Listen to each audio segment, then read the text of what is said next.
comme toujours, c'est avec plaisir que je viens présider l'audience solennelle de rentrée des cours et tribunaux. mbégte la am saa su nekk ngir teewee ab ponc ci bés bile yi am solo lool ci wàllu yoon ñi yor bànqaas bile di cour ak tribunaux loole nag taamu nañ ko ndax bokk ci lu ñuy dooleel suñu république xam leen ne itam tey laa gën a farlu ci di dooleel lii di état de droit ci justice nu muy doxee ñu fexe ko suqali ci loole ñu ngi gën a xalaat ci wàllum paj mi te it dinañ am yokkute ci bànqaasub suñu yoon ci taxawal ci lu toll ci 11 ci ay bërëb yu ñuy fay tuxal lii di palais de justice bu cour suprême loole yépp di jëm ci ñongal bi ñu bëgg a def ci wàllu woowee benn loi sax daal di nañ koy voté ngir jooyanti kóolute diggante askan wi ak justice suñu waxee ci thème ren bile jëm ci sàmm bépp waaye jëfandikoo ci suñu système ci wàllu wér-gu-yaram ñu bañ leen a néewal doole ngir sacrifice yu ñuy def ci ay jafe-jafe sax lañ koy amal ndax ay fonctionnaire yu mag a mag yu yëngu ci wàllum pàcc xarañ lool bu ñu fàtte ci seen liggéey ñu ngi ciy jànkonteel ay jafe-jafe loole ñu mën koo nemmeeku ci ay xeetu feebar yu nekk mën leen dal virus yi bactéries yi saa su nekk di leen woo yéen askan wi ñu sàmm te fonk lu ñuy def. Que les dysfonctionnements qui sont réels cachent le travail remarquable des acteurs de la santé. Société civile précisément Alioune Tine ak ñamu àndal bu demee bay naan sa procès mën na andi guerre civile ci dëkk bi ñun société civile liñ ci xamoon mooy société civile toujours et aux côtés des victimes ñi nga xam ne ñoom la ñu neewal doole abuser leen tooñ leen ñooñu lañ gis société civile di leen di jàppale waaye nag tey nous avons vu que position bi Alioune Tine yor c'est une position hypocrite ñun plateforme Macky 2024 ñoo ko wax c'est une position hypocrite lu tax ñu ne c'est hypocrite combien de fois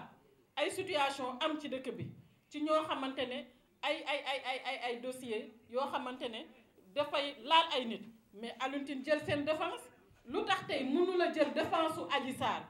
parce que tout simplement y a un projet non dévoilé boo xamante ne ñun xam nañ ko projet non dévoilé boobu nag bu yaakaaree ne que mooy tax ñuy naan guerre civile Sénégal day nax boppam Sénégal benn bopp la kenn mënu ko xar ñaar Sénégal dafa dépassé jëmmu Ousmane Sonko Sénégal dafa dépassé jëmmu Alioune Tine Sénégal dafa dépassé sax jëmmu classe politique bi Sénégal dafa di Sénégal boo xamante ne nit ñu baax ñaa ngi fi kilifa diine yu baax yaa ngi fi téye ko ànd ci ak président Macky Sall. waxtaan bu dox ci diggante opposition bi ak lii di nguurug Macky Sall moom nag lii di waa société civile di xaar njiital Afrikajom Center di Alioune Tine moo ñu ko xamal ci ab benn communiqué gannaaw li nga xam ne moom dafa jàpp ne ab menace la jëm ci li nga xam ne moom mooy sécurité biir réew mi kii di Alioune Tine ci ab communiqué moo ñuy xamal ne ki pouvoir bi ñoom dañuy sukkandiku ci seen force ngir affaiblir opposition bi ci beneen côté bi lii di opposition bi ñoom dañuy woo ndaw ñi ngir ñu wàcc jaamoo ak lii di pouvoir mu jàpp ne loolu lépp war na mën a indi ay gàllankoor ak i sooxe ci réew mi waral ba tax muy ñaan ñoom ñoo seqi géewu politique bi di opposition comme du pouvoir ci ab dialogue ngir ñu toog waxtaan ngir mën a indi jàmm ak dal ci réew mi. Alioune Tine sax dem na ba di ñu xamal ni kii di Ousmane Sonko ak le président Macky Sall dañoo war a toog waxtaan ngir jàmmi réew mi waral ci jàmm jooju moom njiital Afrikajom Center di ci woo kilifa diine yi ak leader société civile bi ba ci CEDEAO Union africaine ak Union européenne les États-Unis ngir ñoom ñépp ñu àddu ci ndax jàmm mën a am ci biir réew. génnuk leader Pastef Ousmane Sonko ci week-end bi ñu génn tax na coalition camp pouvoir bi tamit daal di koy tontu plateforme Macky 2024 di ñaawul ay kaddu yi mu yëkkati woon. président Macky Sall da ko raw romb ko ba yegg foo xam ne tey il est le président de l'Union africaine donc li nga xam ne moo am mooy président Macky Sall tey li ko yitteel mooy programme am bii nga xam ne sumb na ko depuis 2012. nga xam ne tey université yi ñu ngi yokk hôpitaux yi ñu ngi yokk yoon yu baax yi ñu ngi yokk partout dans le Sénégal Ousmane Sonko ba muy dem fi nga xam moom mooy Sweet Beauté contexte pandémie la woon état décrété li nga xam moom mooy couvre-feu mu bàyyi doom bàyyi jabar ñaar ay désiram bànneexu boppam wax ci duñ ko raay dañ koy wax mu leer looloo ko fa yóbbu woon. jàkkaarlool ak taskatu xibaar yi plateforme bi di défendre lii di cëslaay réew mi ngir ñu mën a am stabilité ci biir réew mi. ñun nekkuñu ñoo xamante ne dañuy caaxaane suñu réew ay ndaw lañu nag waaye ay ndaw yu jàngee politique ci wetu président Macky Sall donc bu ñu gisee ñoo xam ne dañu taxaw tey pour salfaañi réew mi dañuy jàkkaarloo ak ñoom te Ousmane Sonko ñun xam nañ lu tax mu woote plateforme Macky 2024 moo woote Grand Théâtre def loo xam ne kenn xalaatu ko woon ci réew mi loolu tax mu woote sur un terrain de 90 sur 90 mètres ñu génn di naan mobiliser nañ plus d'1 million c'est pas vrai c'est une mobilisation nationale ñun ñuy toog fii ñoo feesal Grand Théâtre nous sommes pour la République et nous resterons pour la République. affaire Ousmane Sonko Adji Sarr tax na ci lu toll fukk ak ñeenti personnes daal di si ñàkk seen bakkan di jàpp ni doy na sëkk ngir ñu taxawal lii di procès public. du opposition ñoo xam ne Ousmane Sonko fay dem du pouvoir ñoo xam ne Ousmane Sonko koy def léegi nooy amee sa problème ak xale bu ndaw boo xam ne moom nga ko seqal xale bi porté la plainte nga bëgg ne deet xale bi du moom waaye nguur gi ñoo may comploter loolu ban façon complot la donc moo tax ñun lu ñuy wax à la justice de notre pays mooy na mbir mi dem ba fu mbaxana doone benn procès la ñu bëgg te nous demandons procès boo xam ne dafay public que la presse nationale et internationale mën a xam li nga xamante ne moo xew ci diggante bi ñuy déglu Adji di wax Ousmane Sonko di wax. procès boobule kat dina nekk procès historique ci langue politique bu Sénégal ndaxte juge bi joxe na ba noppi lii di ordonnance ngir ñu àtte ko li dox diggante élection présidentielle 2024 daanaka bëriwut te Sonko daal di déclaré lii di candidature am ba xam dina nekk candidat wala déet li ci kanam rawu li gët.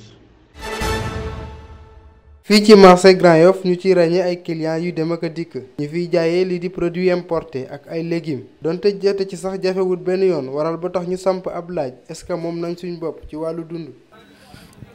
loolu de man ñu moom suñu bopp moo gën mais mënul nekk en 100% mais li ci ëpp buñ ko amoon fii moo ñu gënal quoi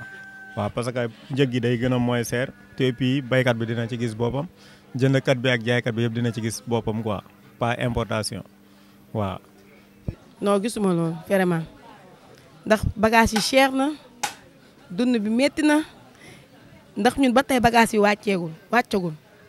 salade bi cher na bagage yeeg tomate kooku fruits yi ngay gis yëpp dafa cher. ay produits maraîchers wala horticulture te ñu koy béyee ci suñu biir réew moom moo ëpp ci biir marché bile. waaw man jigéen dong laa wante billaay walaay damay toog di xalaat ñii ñu dugal ci biir kaso yi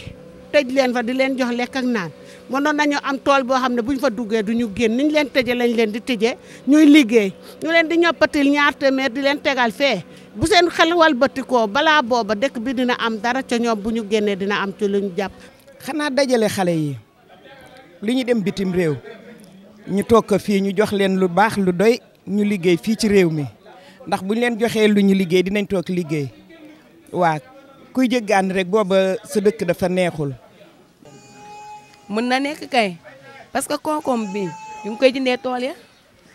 kansra bi ñu ngi koy jëndee tool ya tomate bi tamit tomate sénégalaise bi la bii nii mooy bu xeer bi ñu ñoo koy béyee suñu bopp. gannaaw yokkute bi amoon jëmale ci wàllum dund waral loon mu indi loon ay jafe-jafe lii di wàllum famille yi ci Sénégal ñoom ñile ñu ngi ñaan nguur gi ngir mu indi ab jàppale jëmale ko ci acteurs yi la. bu génnee ni mu war a génnee njëg bi du seer parce que wóor na ma ne seerul foofu noonu. tubaab bi moom côté boobu moom jàppale nañu foofu seerul foofu mais fii nii moom programme bi fii moom ci port bi la quoi lépp ndax koo wax mun la port bi moo cher moo tax bagage yi cher loolu lañ lay wax mais duñ la ne yokku na fële waaw. xanaa wàññi leen taxi rek lu ci bari lu ñuy jëlee bitim réew ñu jéem koo bay fii ci suñu dëkk ndax am naa yaakaar ne li ñuy jëlee bitim réew majeure partie bi war nañ ko mën a bay fii te buñ ko fi bayee bu boobaa dina neex ci dëkk bi danañu arranger ñun jigéen ñi arranger njaboot gi. ci thème bi di nourrir l'Afrique souveraineté alimentaire et résilience ñu war ci waxtaane suba ci Dakar ci forum africain ñu ciy xaarandi ay njiitu réew ak njiitu gouvernement yu bari ngir ñu ñëw défendre li jëm ci seen réew ci kanamu Banque africaine de développement di gi nga xamante ni moom moo jëmal forum bile